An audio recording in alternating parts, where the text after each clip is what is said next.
नमस्कार दोस्तों, जय हिंद, जय भारत।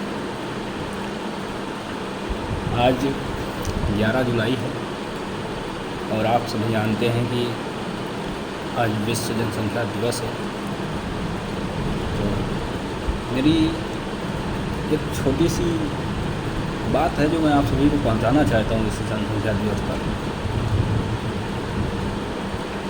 भारत जैसे विशाल राष्ट्र में जहाँ धार्मिक स्वतंत्रता है, सच्चा तथा प्रगतिशील, सच्चा ही कहेंगे, सच्चा तथा प्रगतिशील लोकतंत्र है, जनता द्वारा चुने गए प्रतिनिधियों का शासन है, जिस शासन व्यवस्था में सभी के अधिकार सुरक्षित हैं। भारत लगातार प्रत्येक क्षेत्र में प्रगति कर रहा है। जहाँ भारत विज्ञान तथा तकनीकी विकास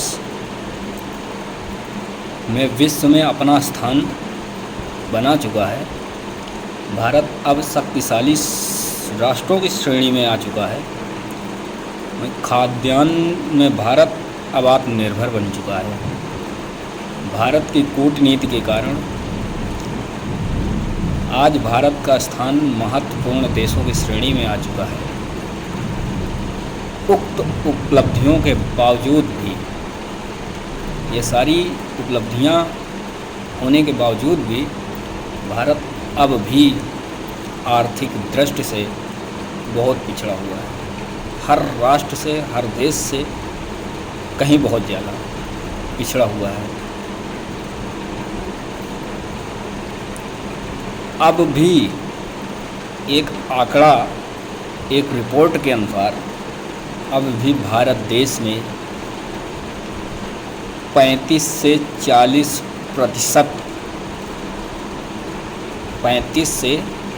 40% लोग गरीबी रेखा के नीचे निवास कर रहे हैं, जिन्हें 2 वक्त का भोजन मिलना भी मुश्किल है। गरीब लगातार गरीब होता जा रहा है, अमीर लगातार अमीर होता जा रहा है। उक्त असमानता, जो ये असमानता है, इसका मुख्य कारण है जनसंख्या वृद्धि। भारत की जनसंख्या लगातार बढ़ती जा रही है। हम लोग करीब 150 करोड़ की गिनती को पार कर चुके हैं। संभावना व्यक्त की जा रही है कि वर्ष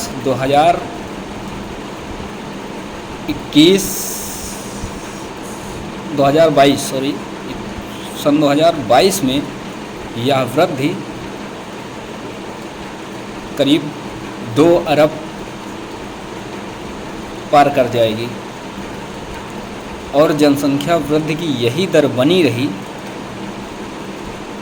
तो सन 2050 में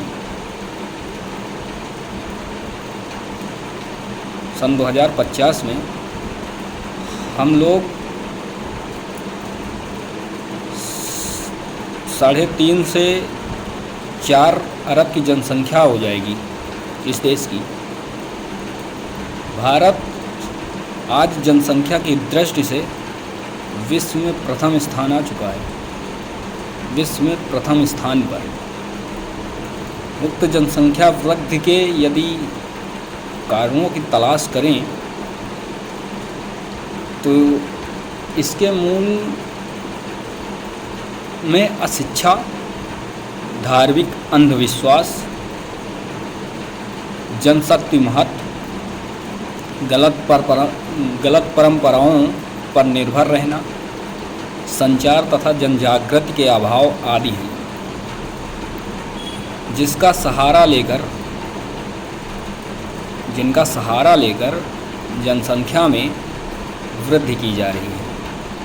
जनसंख्या वृद्धि के लिए तमाम सरकारी प्रयास अवश्य किए गए हैं, सरकारों की तरफ से बहुत सारे प्रयास किए गए, किंतु उसका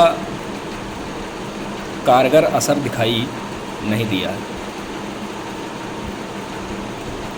अब भी जनसंख्या वृद्धि की दर लगभग उसी प्रकार है जैसे पहले रही है। केरल जैसे राज्य में जहाँ शिक्षा का प्रचार प्रसार है, वहाँ जनसंख्या वृद्धि की दर अत्यंत कम है, किंतु अन्य राज्यों में इसका अनुपालन नहीं हो रहा है, जिसके कारण जनसंख्या वृद्धि लगातार बढ़ती जा रही है। बढ़ती जनसंख्या के प्रभाव से भारत की आर्थिक स्थिति मजबूत होना मुश्किल है। मुश्किल ही नहीं, अभी तो नामुमकिन है, नामुमकिन ही कहेंगे। और विकसित राष्ट्रों की श्रेणी में भारत की आने की कल्पना खोखली साबित होगी। भारत कभी विकसित राष्ट्रों की श्रेणी में नहीं आ सकता। अगर यही जनसंख्या वृद्धि चलती रहे तो आवश्यकता है जनसंख्या वृद्धि पर तत्काल नियंत्रण किया जाए। सरकार जनसंख्या वृद्धि पर तत्काल नियंत्रण के लिए कोई ठोस कदम उठाए, इसके लिए कोई ठोस कानून बनाए। इसके लिए बहुत सारी संस्थाएं कार्य कर रही हैं, जिन संस्थाओं को, एक दो संस्थाओं को तो मैं व्यक्तिगत रूप से जानता हूँ। उनमें एक जन उपभोग सेवा संस्थान है, जिनके संस्थापक और राष्ट्रीय अध्यक्ष आदरणीय श्री कुलदीप तिवारी जी हैं। उन्होंने लगातार अपने संगठन से, अपने संस्था के और तमाम सारे पदाधिकारियों के साथ मिलकर तथा अन्य लोगों के साथ मिलकर जो उनके इस महाअभियान में जुटे हुए हैं जनसंख्या नियंत्रण के लिए, उनके साथ मिलकर उन्होंने बहुत सारा मेहनत किया है, बहुत सारा वर्क किया है, इस पर बहुत सारा काम किया है। तो सरकार आज चाहिए था कि सरकार को एक प्रभावी नियंत्रण कानून इस देश के लिए लागू करते, और इसके लिए राज्य सरकार से कोई एक राज्य में लागू कर देने से नहीं होगा, बल्कि इसका सलूशन निकालेंगे। हर राज्य आपसी सहमति में बात करें, केंद्र सरकार से संसद में बात करें, विधानसभा में इस बात को उठाया जाए, इस मुद्दे को लेकर कि जनसंख्या नियंत्रण कानून जल्द लागू हो। हमारे दो, ये मुझे लगता है कि छोटा परिवार खुशी परिवार रहता है। छोटे परिवार की आवश्यकता है आजकल। जनसंख्या नियंत्रण कानून लाओ, देश को सुरक्षित बनाओ।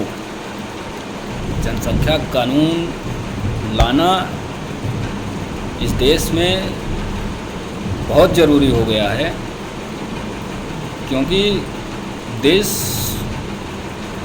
हर क्षेत्र में केवल और केवल जनसंख्या वृद्धि के कारण पिछड़ता है। तो आप लोग, और उसके बाद एक संस्था और है भारत बचाओ आंदोलन, जिसको अश्विनी उपाध्याय जी ने शुरू किया है। इसमें भी उन्होंने भी बहुत वर्क कर रहे हैं, काफ़ी दिन से मेहनत कर रहे हैं तो भाजपा से ही, लेकिन काफ़ी सारा मेहनत कर रहे हैं उन्होंने भी किया है। लेकिन अभी उनकी कोई सुनवाई, इस मुद्दे पर कोई चर्चा अभी करने के लिए तैयार नहीं है। कुछ लोग इस बात से असहमत भी हो सकते हैं कि हाँ, हमें ज़रूरत नहीं है या हमारे देश को ज़रूरत नहीं है जनसंख्या नियंत्रण कानून। लेकिन मुझे लगता है कि हमारे देश को जनसंख्या नियंत्रण कानून की बहुत ज़्यादा आवश्यकता है, क्योंकि बढ़ती हुई जनसंख्या समाज में व्याप्त असमानता समेत प्रमुख समस्याओं का मूल है। समन्वता समाज की स्थापना के लिए जनसंख्या नियंत्रण प्राथमिक शर्त है। आइए इस विश्व जनसंख्या दिवस पर बढ़ती जनसंख्या से बढ़ती समस्याओं के प्रति स्वयं व समाज को जागरूक करने का प्रण लें। कई लोग जन उद्घोष सेवा संस्थान से, कुलदीप तिवारी जी से असहमत भी हो सकते हैं, नहीं ये गलत है। इस वीडियो को देखकर भी लोग असहमत जता सकते हैं कि नहीं आपने गलत किया है, ये सब गलत बात है, ऐसा कुछ नहीं है। आपकी असहमति हो सकती है, लेकिन आज से यही जब वीडियो यही जन उद्घोष सेवा संस्थान के बारे में आप सोचोगे कि हाँ ये किस लिए मुद्दा उठा रहा था या मैं क्या कह रहा था, 10-20 साल बाद हम रहेंगे नहीं रहेंगे ये अलग का बात है। लेकिन जब आप पीछे मुड़कर देखोगे 10-20 साल आगे जाकर, तो आपको लगे नहीं कि उस समय ये तो बहुत पहले हो जाना चाहिए था। क्योंकि हमें लग रहा है कि ये चीज़ जो आज हम लोग ये मुद्दा उठा रहे हैं, यहाँ जनसंख्या नियंत्रण कानून लागू हो, मुझे लग रहा है, हम लोगों को लग रहा है, कई सारे लोगों को लग रहा है कि ये बहुत पहले हो जाना चाहिए था। आज से 10-15 वर्ष पहले ही हो जाना चाहिए था। जो ये आज हो रहा है, मुझे लगता है ये पहले ही हो जाना चाहिए था। आप सभी को विश्व जनसंख्या दिवस की बहुत बहुत बधाई। आप सभी जागरूक बने। इसके लिए एक कैंपेन चलाने की ज़रूरत है, अवेयरनेसेस की ज़रूरत है। जनसंख्या नियंत्रण कानून लागू करें और सभी सांसद विधायक इसमें अपनी बात संसद भवन तक, लोकसभा में, विधानसभा में उठाएं। सभी राज्य मिलकर केंद्र सरकार से बात करें कि हम भाई जनसंख्या नियंत्रण कानून लागू करने के पक्ष में हैं, तभी इसका एक निष्कर्ष निकल सकता है। जय हिंद, वंदे मातरम।